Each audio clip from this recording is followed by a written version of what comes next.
Assalamualaikum warahmatullahi wabarakatuh. Selamat pagi pemirsa Tawakal yang dirahmati Allah Subhanahu wa taala. Senang sekali saya Farid Hasan dan juga Ustadz Muhammad Ziyad menemani Anda dalam Tawakal. Dan pemirsa, di video tadi kita melihat bahwa ada cerita masa lalu dari narasumber kami, tapi dia menyaksikan langsung ibunya ingin bunuh diri. Nah, sebelum kita mulai bertanya dulu kejadiannya seperti apa nih Pak Ustadz. Iya. Kejadian yang ada di rumah tangga, permasalahan rumah tangga, tidak bisa dipungkiri banyak terjadi, dan di situ banyak anak yang melihat pertengkaran antara kedua orang tuanya nih Pak Ustadz. Dan itu menyebabkan trauma bagi anak itu sendiri. Nah, sebaiknya seperti apa nih Pak Ustadz ketika kita berantem dengan pasangan kita nih Pak Ustadz? Bismillahirrahmanirrahim. Tadi gambar kita lihat tadi tayangan tadi, adegan raka tadi yang menggambarkan bagaimana Mbak Era yang kemudian dipersaksikan oleh ibunya dengan tampilan yang membunuh diri. Nabi SAW memberikan tuntunan begini Mas Farid. Jadi rumah tangga memang tidak lepas dari aneka macam masalah yang kemudian tidak jarang kemudian emosional muncul, akhirnya konflik muncul. Maka Nabi memberikan rambu, apabila ada persoalan antara suami dan istri, maka selesaikanlah di kamar. Jangan sampai keluar kamar. Maknanya apa? Kalau di luar kamar kemudian ada anak, maka anak akan menyaksikan. Dan ketika kecil, psikis anak ketika akan menyaksikan, ini yang kemudian terakumulasi, tersimpan dalam kajian psikologi di alam bawah sadar dia.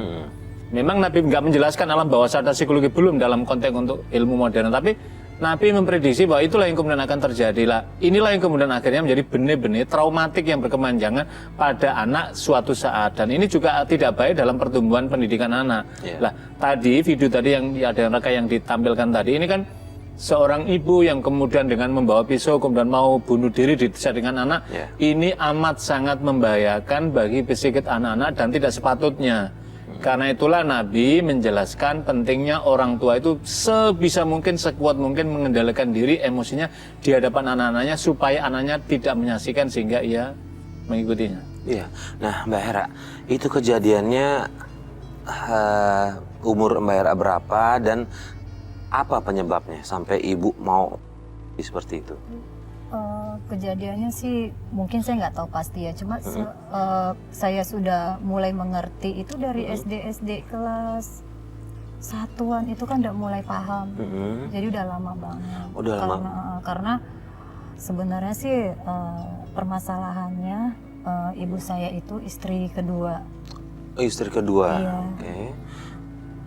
Dan permasalahannya sih karena cemburu ya, jadi perselisihan paham. Jadi bapak itu kan untuk bergilir itu biasanya itu 2 hari, jadi seminggu itu 2 hari di rumah. 2 hari sekali gitu, 2 hari di rumah yang pertama, terus 2 hari kemudian 2 hari lagi ke rumah saya gitu, rumah ibu. Jadi setiap minggu begitu. Jadi biasanya itu ya mereka sering ribut, saya nggak tahu ya. Padahal kalau dilihat untuk pengaturan waktu sih sebenarnya bapak udah bersikap adil. Cuma ibu orangnya terlalu emosional, mungkin rasa cemburu ya. Jadi kalau habis pulang dari sana mungkin ya rasa cemburu lah yang bikin dia seperti itu dan sering banget marah-marah. Oke, seberapa jauh sih emosi ibunya Mbak Era sendiri sampai lepas terkendali gitu? Ada nggak kejadian lain selain dia yang tadi megang pisau gitu? Sering sih Mas, dan kita juga anak-anaknya juga ngalamin. Ibu itu yang orangnya tuh dia keras. Dia itu bukan tipe ibu yang lembut. Jadi dia setiap hari di rumah juga dia dengan tipe yang marah-marah, yang nggak pernah tenang gitu. Jadi kadang-kadang kalau misalnya emosional dia lagi memuncak, kita nggak tahu ya. Apalagi saya anak terbesar, saya anak pertama. Jadi saya yang mengalami banget kemarahan ibu tuh adanya di saya. Jadi nggak tahu kenapa dia sering marah-marah, terus sering pukul gitu. Ya Allah, dilampiaskan ke Mbak Era. Iya, sampai pernah ya yang ya pokoknya benda-benda semua udah ada gitu. Sampai pernah dia megang, saya suruh ke warung beli es batu gitu kan yang besar. Dan dia Dia lempar bisa aja sampai untungnya cuma kena ini. Jadi ini yang benjol. Ya Allah, ya Rabbi. Pak Ustadz, ini selalu anak pasti Pak Ustadz yang terkena dampak ini dari perselisihan antara suami dan istri nih Pak Ustadz. Ini kan praktek poligami. Iya. Memang poligami itu ada prakteknya pada zaman Nabi dan Nabi melakukannya. Tetapi Nabi itu kan manusia yang dikenal sebagai adil, orang yang adil di kalangan para sahabat. Sampai Nabi mengatakan, ada ke orang yang lebih adil dariku, maka semua sahabat dia maknanya hanya Nabi SAW. Ini ada kasus ketika Nabi misalkan ikut bersama rombongan orang Madinah dan tidak ikut ke Mekah misalkan waktu itu. Lah kaitan dengan poligami, inilah saya kira bagi para keluarga muslim yang sudah melakukan praktek poligami kepada istrinya, maka istrinya antar istri perlu diperkenalkan. Antar istri dengan suami tadi, para istri dengan suami tadi perlu membangun kesepahaman. Kalau misalkan pada praktek para aulia Allah, para salafus soleh misalkan, ya tadi seperti yang ibunya Mbak Era tadi itu kan 2 hari di sana, itulah salah satu bagian dari komitmen. Tetapi tidak bisa dinafikan adanya muncul kecemburuan. Tadi kan diawali dari kecemburuan. Ya. Jadi wanita itu kan, mohon maaf, wanita itu kan adanya keinginan kan maunya kan memiliki seutuhnya gitu. Itu nggak bisa dipungkiri fakta ini kadang-kadang seperti itu. Padahal faktanya tadi sebelumnya kan yang pertama sudah ada, yang kedua akhirnya kemudian menimbulkan konflik lah. Biasanya konflik yang terjadi dalam rumah tangga selalu yang menjadi korban utamanya itu adalah anak-anaknya.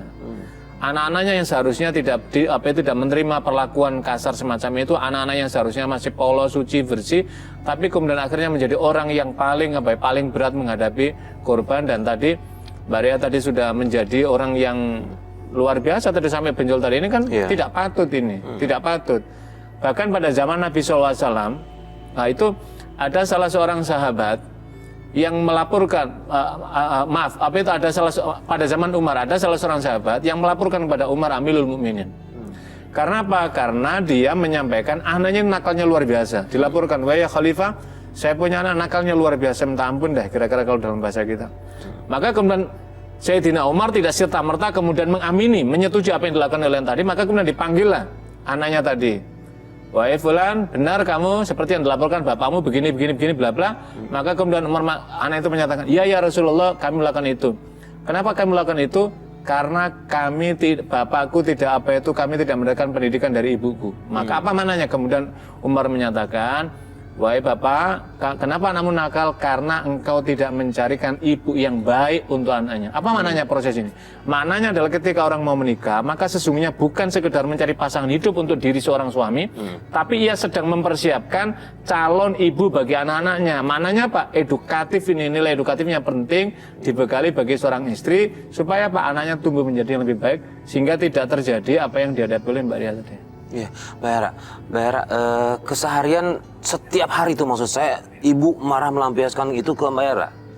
Jadi ibu sering marah, sering mukul itu mungkin karena saya juga, karena nggak nyaman di rumah. Nggak nyaman di rumah? Iya, jadi saya suka main, saya lebih suka di luar, jadi jarang di rumah, jarang. Mbak Hera nggak cerita sama ayah diperlakukan seperti itu oleh ibu? Soalnya bapak juga, jadi mereka itu membangun anak-anaknya itu yang keras. Jadi nggak ada tempat untuk mengadu gitu. Jadi ibu keras, saya lebih ketakut karena dia kan marah, orangnya pemarah. Jadi saya lebih menghindar untuk diam. Bapak juga sama. Sementara gitu. Bapak nggak juga mengayomi gitu ya? Iya, dia keras juga. Dia lebih mendidik anaknya itu keras. Jadi bukan dari ke hati. Jadi lebih ke otoriter, diktator gitu. Jadi Mbak Hera mencari kenyamanan itu keluar? Iya, jadi dulu itu saya akhirnya sekolah itu setiap pulang sekolah nggak nyaman, takut pulang. Jadi sering cari-cari alasan kan, les dulu, belajar dulu. Ya itu yang sering bikin ibu kesel, mungkin karena itu sayanya juga karena jadi males di rumah, jarang di rumah. Jadi kalau udah dipukul itu malah saya biasanya malah kabur ke rumah teman. Itu di usia berapa udah mulai sering berani keluar? Saya udah mulai berani kabur itu pas SMP. Pas SMP udah berani kabur. Jadi kalau ibu udah marah, udah mukul, saya kabur. Saya nginep di rumah temen.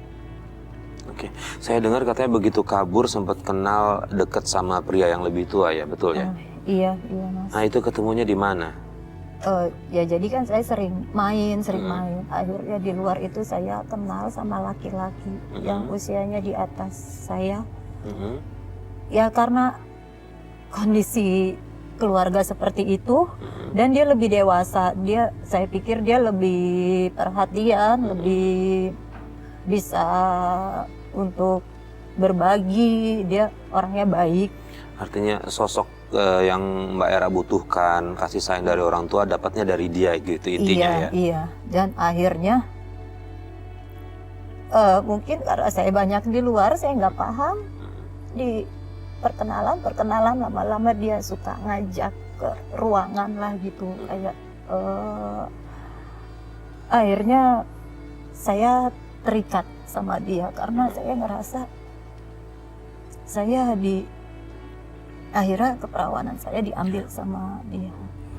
Tapi melakukannya dengan terpaksa atau memang di luar kesadaran atau memang karena begitu tekanannya berat ya udah akhirnya menyerahkan begitu saja? Maksud saya ada unsur pemaksaan atau tidak di situ? Pemaksaan sih enggak, cuma mungkin karena saya terlena aja kan, ngerasa ada yang merhatiin, ada yang sayang, akhirnya ya nurut aja. Gimana ya, umur 15 tahun itu kan 15 saya juga, tahun? iya. Mohon maaf, 15 tahun ke SMA itu ya? kesuciannya 3 sudah SMP. 3 SMP. Oke, ini Pak Ustadz, ya Allah, saya turut prihatin ya Mbak Era ya. Ada laki-laki yang lebih tua, kalau menurut saya sih memanfaatkan ya Pak Ustadz ya, karena tuanya tadi berapa selisihnya? selisihnya berapa tahun Di bedanya? atas 8 tahun. 8 tahun, Iya. artinya lebih, iya.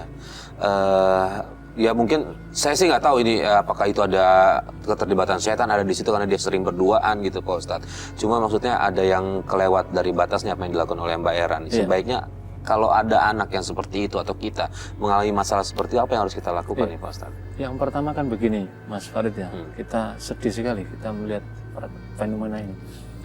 Inilah saya kira efek negatif ketika rumah itu difondasi sebagaimana kata Nabi, baiti jannati, rumahku adalah surgaku.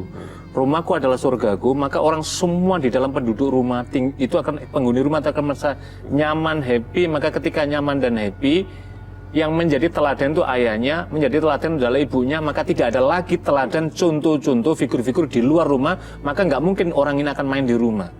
Lah, ini tidak didapatkan di rumah. Bapak tidak ada lagi menjadi figurnya, ibu tidak ada lagi figurnya, bapaknya keras, ibunya keras. Apa yang terjadi? Kata Mbak Era tadi, akhirnya apa? Mencari pelarian, ada nggak di luar yang kemudian bisa menjadi nyaman, dan ternyata mendapatkan nyaman di rumah, di luar. Kebetulan di luar tadi ada seorang laki-laki yang usianya 8 tahun lebih tua, itu kan berarti kalau Mbak Era ini umur 15 tahun, dia 23, itu seukuran mahasiswa. Seharusnya itu adalah ini ketika ada tetangga seperti ini, dia harusnya fungsi tetangga itu adalah memberikan perlindungan, proteksi, kenyamanan, membantu kenyamanan daripada warga. Itulah saya kira kewajiban tetangga kepada tetangga, karena itulah ada haknya dia kepada tetangganya. Tetapi apa yang terjadi, karena dua orang, Mbak Era memerlukan curhatan, kan tempat curhat ini. Inilah saya kira para orang tua sekalian pelajaran berharga, ketika kita melakukan pressure kepada anak kita, maka hati-hatilah. Sesungguhnya kita hendak menanamkan anak mencari tempat curhat di luar, dan ketika di luar tidak mendapatkan tempat curhat yang baik, kita harus berhati-hati sebagai orang tua, sama dengan kita menceburkan anak kita ke dalam lembah yang sangat berbahaya. Mbak Ria tadi itu ketika sudah berdua dan dia kan merasa nyaman, akhirnya larut, apa yang terjadi? Setan masuklah, maka kemudian terjadilah kehormatannya, kemudian akhirnya hilang pada saat itu. Iya. Mbak Era sampai kapan menjalani hubungan seperti itu dengan kalau pada saat itu mungkin sudah komit pacaran atau tidak? Iya, sudah komit pacaran. Sampai berapa lama berhubungan seperti itu? Ya akhirnya itu yang pertama, dan ada kelanjutannya Mas.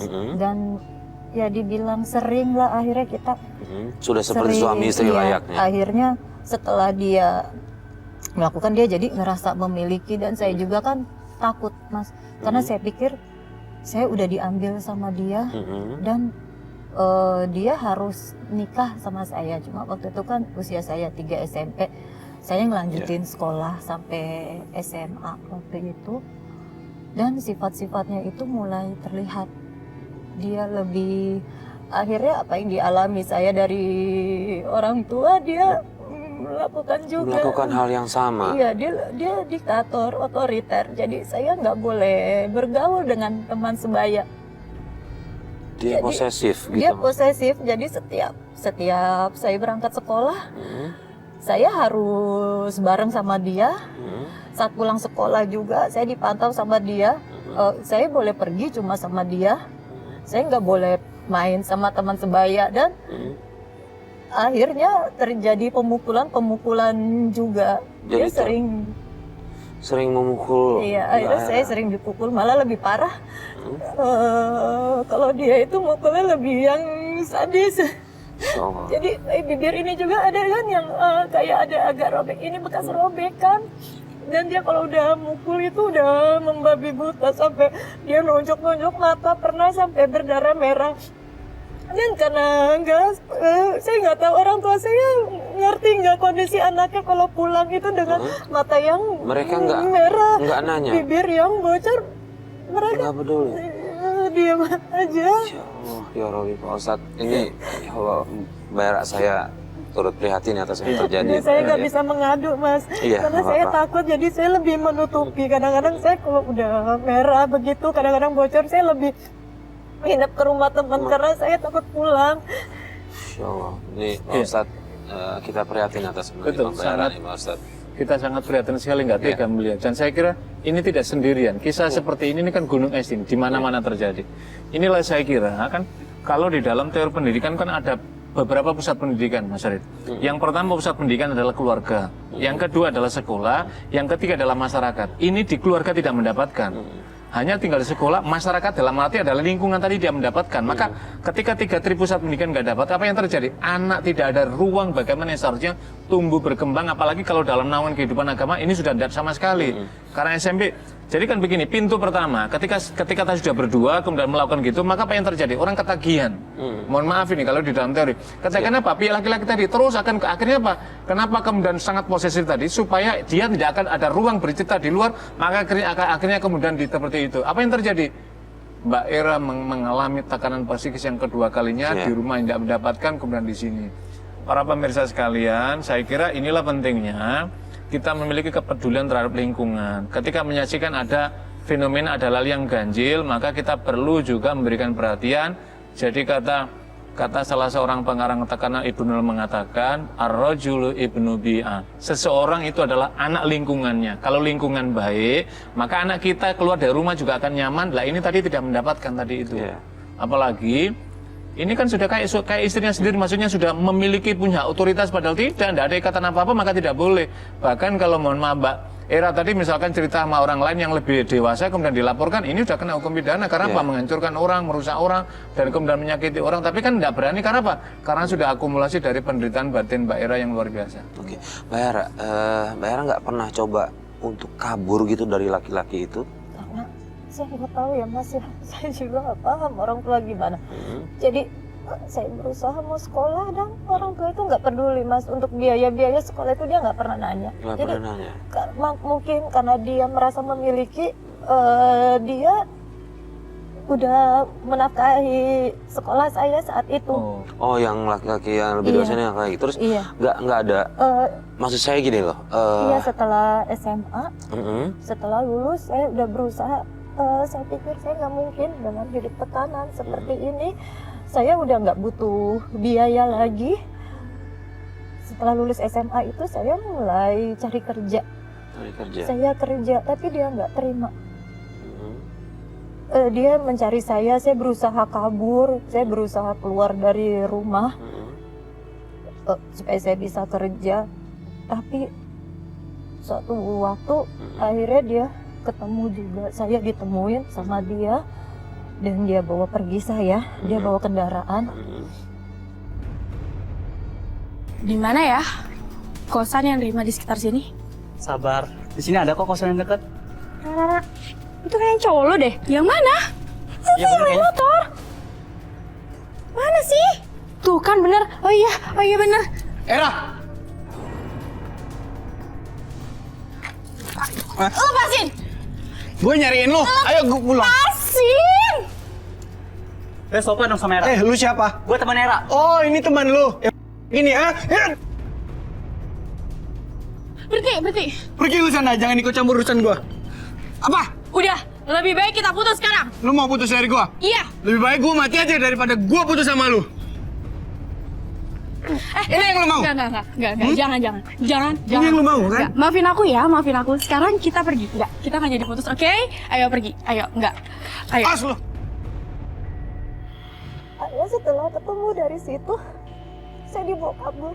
Saya dibawa ke rumah dia, dan saya juga nggak ngerti kenapa orang tuanya takut sama mantan suami. Jadi mamanya tahu bawa kabur saya disekap di kamar, dan mamanya suruh ngelamar saya. Suruh ngelamar? Iya, suruh ngelamar. Dan akhirnya mamanya nurut, dia ngelamar saya. Saya juga nggak tahu gimana orang tua saya nerima. Akhirnya setelah udah ada perjanjian pernikahan, baru saya boleh pulang, dan saya pulang, saya langsung nikah. Sama dia tadi. Pak Ustadz gimana nih Pak Ustadz hukumnya nih pernikahan atas paksaan nih? Ya sebenarnya tidak boleh pernikahan itu dipaksa. Bahkan jangankan orang lain ya, orang tua saja ketika memaksa anak saja itu tidak diperkenankan oleh Nabi. Karena ada kasus ketika seseorang dinikahkan, kemudian ditanya seorang yang perempuan tadi, apakah kamu sudah melihat calonmu? Lihatlah meskipun hanya sekilas. Apa maknanya? Maknanya adalah untuk berikan ruang bahwa pernikahan itu yang melakukan itu bukan orang tuanya tetapi anaknya. Anak harus mendapatkan kerelaan karena ini kan perjalanan panjang dalam membina rumah tangga. Jadi kalau masing-masing saling mengenal, saling ada kerelaan, maka insya Allah rumah tangga akan menjadi sakinah mawaddah warahmah. Tapi kalau tidak ada, nggak boleh. Maka bahkan ketika orang misalkan seorang calon nggak mendapatkan saja, Sayyidina Umar itu memerintahkan apa? Mengutus orang yang dipercaya oleh wanita tadi, lihat calonnya supaya mengenal karakter. Jadi misalkan ini percaya sama orang, tolong lihatkan dia ini bagaimana. Oh ya dia orang baik dan seterusnya. Dia sudah percaya, maka ini baru kemudian diberikan ini. Ini maknanya adalah bahwa Islam sangat memberikan penghargaan yang tinggi.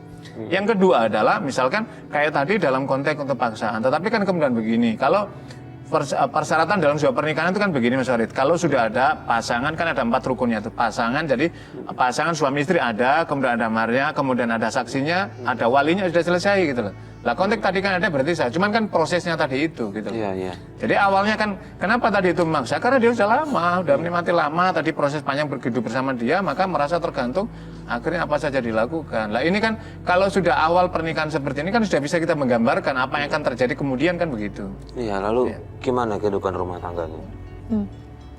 Kami tinggal di rumah mertua karena suami juga waktu itu belum bekerja, Mas. Belum bekerja. Belum bekerja, jadi kami tinggal di rumah mertua dan mertua yang menafkahi. Akhirnya setelah saya serumah sama dia, saya baru tahu kelakuannya dia.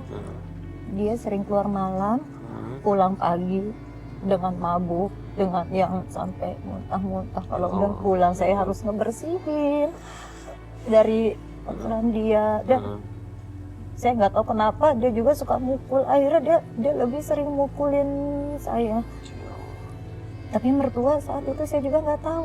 Mertua juga diem aja. Tapi dia maksudnya mertua tahu dia begitu. Mertua tahu, dan sampai benda semua tuh kena di badan saya, sampai keluarganya juga nyaksiin kalau dia udah mukul itu badan saya semua lebam biru, sampai pernah saya dipukul pakai gitar.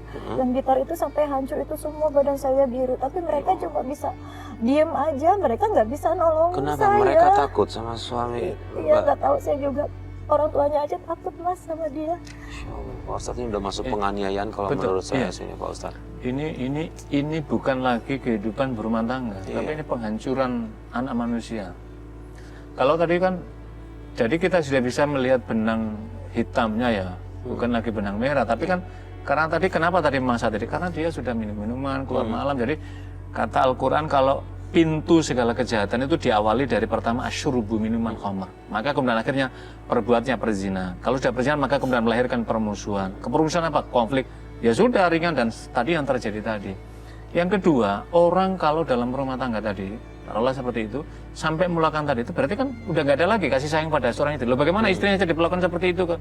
Yang ketiga, apa yang dilakukan oleh suami Mbak Ra tadi itu tidak sekedar melanggar ketentuan agama, tapi juga melanggar ketentuan hukum negara, yaitu melakukan kekerasan yang dapat mengancam, melenyapkan jiwa seseorang, maka hukumannya berat gitu loh. Dan tidak sepatutnya gitu loh. Tetapi kan lagi-lagi kan fondasi kehidupan agama, ini kan pangkal muaranya kan fondasi kehidupan agama. mohon maaf pada Mbak Era tidak didapatkan kita keluarga tadi, dan akhirnya kemudian sampai terjadi perbuatan yang diharamkan Allah tadi, dan kemudian akhirnya kan suaminya juga seperti itulah, sudahlah ketemulah, ibaratnya sudahlah semua masing-masing timba ketemu tutupnya, ibaratnya begitu. Maka orang tuanya ditambah lagi tidak memberikan perlindungan mertuanya tadi. Saya kira ini adalah benih-benih bukan lagi keluarga jannati, tetapi baiti narun, baiti yang memercikkan api bara yang setiap orang di dalamnya tidak mendapatkan ketenangan tapi ancaman jiwa. Mbak Era, tetangga nggak ada yang tahu perlakuan suami Mbak Era seperti itu? Tahu. Ada yang tahu. Terus? Keluarga dia kan keluarga besar itu dia sebenarnya banyak. Dia itu ngumpul dalam satu wilayah. Keluarga besarnya juga tahu, cuma mereka Diam-diam aja. Tetangga yang lain yang bukan keluarga nggak tahu? Tahu kekerasan dia, tahu sama saya. Ya tapi pada diam aja, dan akhirnya saya nikah di usia 7 tahun. Karena saya juga Usia waktu itu pernikahan nggak pernikahan 7 tahun. Karena saya juga sama dia waktu itu nggak cepat punya keturunan, Mas. Jadi saya waktu itu nggak punya anak itu sama dia 5 tahun. 5 tahun nggak punya anak. Setelah itu sempat hamil kemudian? Iya, sempat hamil. Akhirnya saya punya anak satu. Dan itu dia lebih parah lagi, Mas, perlakuannya. Karena saya lama-lama dianggap cuma kayak babysitter anaknya. Yang kalau anaknya jatuh aja itu saya dicaci makinya, udah yang kotoran-kotoran udah ada caci maki. Jadi saya bukan seorang ibu. Jadi kayak cuma pembantu untuk jagain anaknya. Dia lebih kasar lagi setelah ada anaknya. Iya, jadinya intinya memposisikan istri udah bukan lagi pendamping hidup, bukan lagi guru bagi anaknya, tapi ya memperlakukan istri seperti itulah, sudah tidak dianggap lah nih Pak Ustaz. Ini sudah jauh sekali dari tuntunan agama. Jadi bisa kita bayangkan tadi apa yang terjadi. Mbak Era tadi mendapatkan tadi dari keluarganya begitu. Dia ketika bertemu mendapatkan itu, ketika sudah punya anak, Mbak Era diperlakukan sama suami itu. Nanti anaknya, mohon maaf sekali, ini kan akan terlintas itu. Ada namanya transfer pengalaman ini, karena menyaksikan ibunya diperlakukan seperti itu oleh bapaknya. Karena itu Mbak Era perlu juga anaknya ini dikawal, dijaga supaya jangan sampai terjadi lagi. Tapi akhirnya gini, Mas, akhirnya saya nggak kuat jalanin rumah tangga. Saat itu ada tetangga yang perhatian sama saya. Terus tetangganya nolongin Mbak Era? Nolongin sih enggak, cuma dia lebih kelihatan simpati. Tapi dia seorang laki-laki. Dia laki-laki. Iya. Nah, suami tahu nggak? Suami nggak tahu. Nggak tahu. Jadi saya akhirnya sering curhat sama dia. Saya sering keluar alasan ke pasar, sering curhat. Akhirnya dia bilang, ya udah, dia bilang saya suka sama kamu. Oh, dia ngomong begitu? Akhirnya kita kabur. Oke. Saya kabur, saya ninggalin anak. Terus kemudian berlanjut sampai mana dengan pria ini? Ya akhirnya ya kita komitmen untuk nikah, karena akhirnya kita kabur, kita ngokos, ya akhirnya ya saya berbuat dosa lagi. Kamu bantuin aku ya. Kita pergi dari sini. Lah, kenapa? Aku udah nggak tahan di sini. Aku mau pergi dari sini. Kamu yakin? Yakin? Ya udah, buru-buru. Era! Mau kemana? Aku mau pergi. Kemana? Bukan urusan kamu. Terus lo berani selingkuh sama dia? Mas, udah mas, dengerin. Saya cuma kasihan sama Era. Kasihan, lu gak usah ikut campur urusan gua. Udah berhenti. Kamu tuh ya, Mas, aku udah capek sama kamu. Setiap hari kamu mukulin aku. Aku udah lelah sama semua ini. Aku mau kita cerai, Mas. Aku gak mau kita cerai. Oke, kalau kamu gak mau kita cerai, lebih baik aku mati. Era jangan, Era. Udah mas. Era jangan. Udah. Lebih baik biarkan kami pergi. Saya takut dia nekat ngelakuin hal ini, mas. Yaudah, terserah lah. Ini kita pergi. Orang tua saya mencari saya dan suami mencari saya. Dan di situ saya ngeluapin emosi saya. Saya bilang saya nggak bisa begini terus. Saya bilang ada orang yang sayang sama saya. Saya mau sama dia. Dan saya bilang kalau misalnya saya harus dipaksa juga untuk hidup sama suami, saya lebih baik mati. Saya udah nggak kuat. Saya bilang gitu. Akhirnya orang tua saya melepas saya. Akhirnya dia bilang terserah, kamu jalanin hidup kamu sendiri, manis pahit, kamu jalanin hidup sendiri. Dan suami saya lepas saya, cuma dia bilang, anak nggak boleh sama kamu, dan kamu nggak bisa nuntut harta gunung gini dari saya. Jadi dia bilang, saya ketemu sama kamu cuma bawa badan, kamu keluar juga, kamu bilang bawa badan, kamu nggak boleh dapat apa-apa. Ya saya terima, saya pikir yang penting saya berusaha, saya pikir ini jalan saya, mungkin ini bahagianya saya. Dan akhirnya saya susah untuk ketemu sama anak, karena itu kan anak waktu itu usia 1 tahun, dibawa sama mertua saya untuk ketemu aja susah, saya nggak bisa ketemu anak. Ketemu itu setelah anak saya udah kelas 6, umur 6 tahun, udah sekolah 1 SD, saya baru bisa ngelihat anak saya. Oke, terus kemudian singkat cerita resmi bercerai. Iya, resmi bercerai. Kita resmi bercerai Terus, dan saya nikah. Nikah dengan yang tetangga itu. Iya, Sampai sekarang masih? masih. Oke, komunikasi dengan anak masih? Terputus. Mas. Terputus, hanya bisa ngelihat dari jauh aja begitu? Iya. Kurang lebih seperti itu? Iya.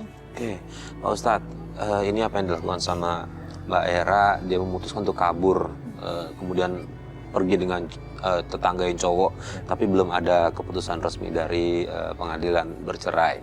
Nah, kemudian setelah ada keputusan itu, dia tidak bisa untuk bertemu dengan anaknya. Ini gimana nih Pak Ustadz? Apa yang harus dilakukan nih Pak Ustadz?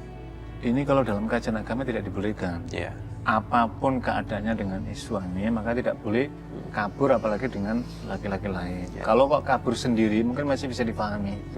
Pertama, karena tekanan yang luar biasa dengan istrinya, perlakuan yang kasar dan melampaui batas agama dan hukum negara, akhirnya keluar. Tapi kan karena keluarnya tadi kan dengan laki-laki yang bukan muhrimnya.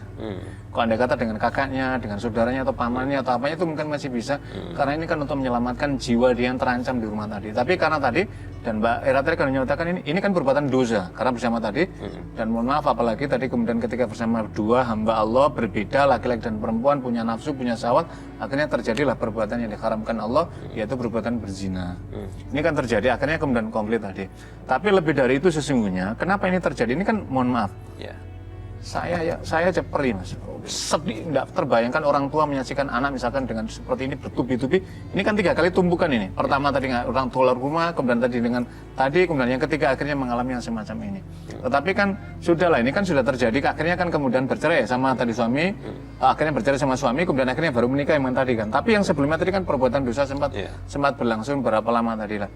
Saya kira ini ada waktu, ya Allah masih memberikan kesempatan, umur panjang kesempatan. Tutup yang sudah yang lama, sekarang buka lembaran baru. Apa pintunya? Adalah tubu ilallahi taubatan nasuha. Tobat kepada Allah dengan sesungguh-sungguh tobat. Pertama, mohon ampun karena telah melakukan perbuatan zina yang pertama tadi dengan suami yang sebelum suami, perbuatan kasarnya. Yang kedua, berzina dengan mohon maaf sekarang, ini ditobati, dan suami juga dikasih penjelasan yang sama. Penjelasan yang sama, bersungguh-sungguh mendekat pada Allah. Mudah-mudahan Allah berkenan memaafkan yang sudah-sudah, kemudian dibina dengan kebaikan-kebaikan, isi dengan kebaikan-kebaikan. Mudah-mudahan ini menjadi ladang penutup yang sudah-sudah. Amin ya rabbal alamin. Iya. Baik ya, Pak Ustadz, terima kasih Sama-sama, nasihatnya. Mas Mbak Era, pesan saya satu, coba untuk melangkah lagi ke depan, kubur yang lama.